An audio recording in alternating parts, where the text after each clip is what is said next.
Title: Bullies tear new girl's dress at school dance, her spinning made them fly to hospital. Hook. They ripped her dress in front of the entire school. Laughed at her like she didn't matter. But what they didn't know was that Emily Carter wasn't the type of girl who stayed broken.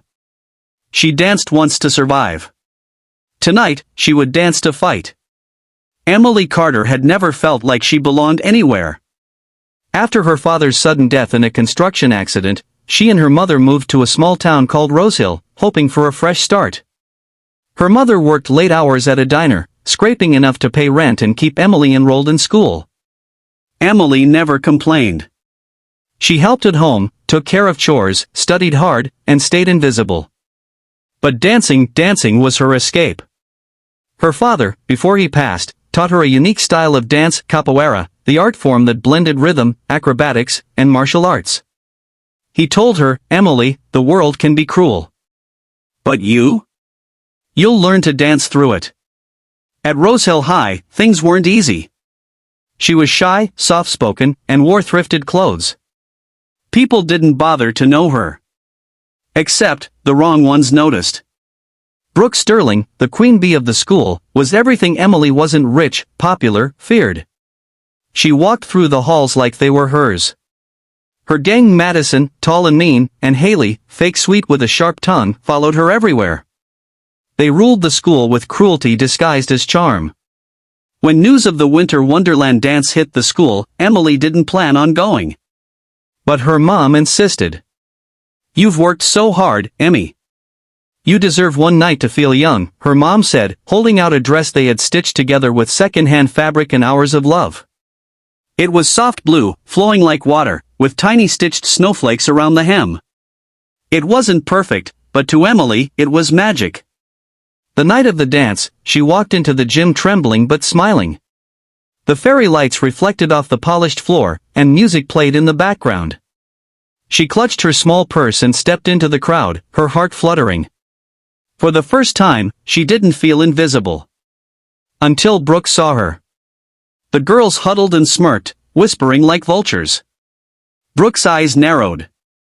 "Look who crawled out of a donation bin," Haley laughed. "She really thought that was a dress," Madison snorted. Emily tried to walk away, but Brooke blocked her path. "This is our dance," she said sweetly, "and your outfit is kinda ruining the vibe."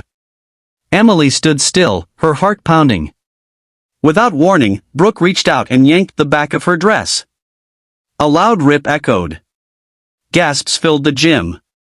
The blue fabric tore across the side, revealing Emily's pale shoulder and undershirt beneath.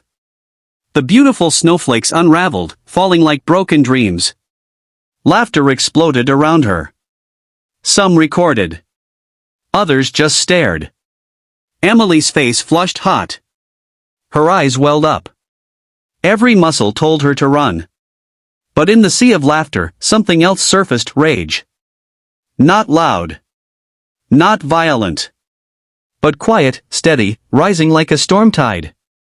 She closed her eyes and heard her father's voice. "Don't shrink.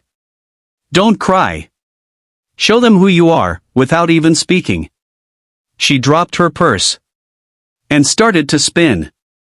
One step. Two. A graceful turn that shocked everyone.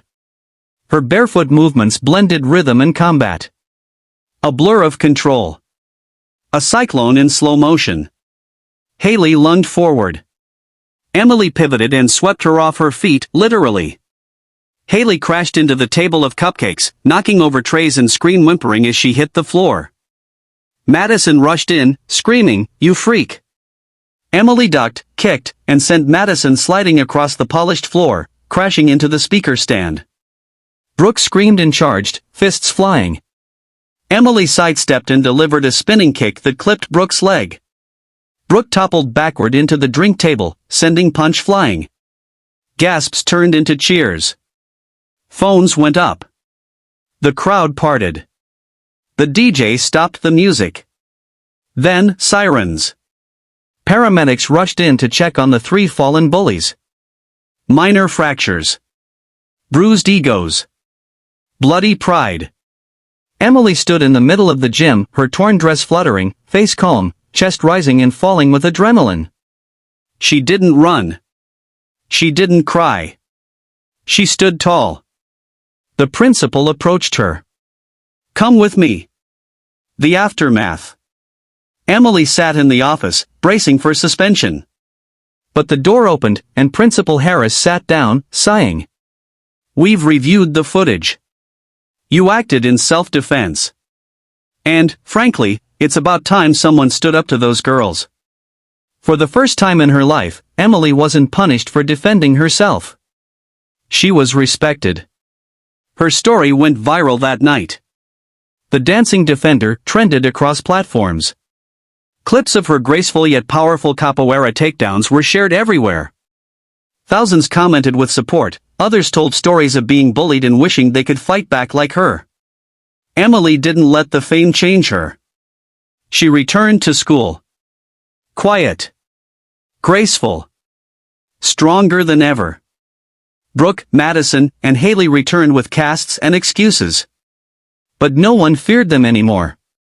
Their power had been broken by one girl who chose not to stay silent. Emily started a self-defense club at school.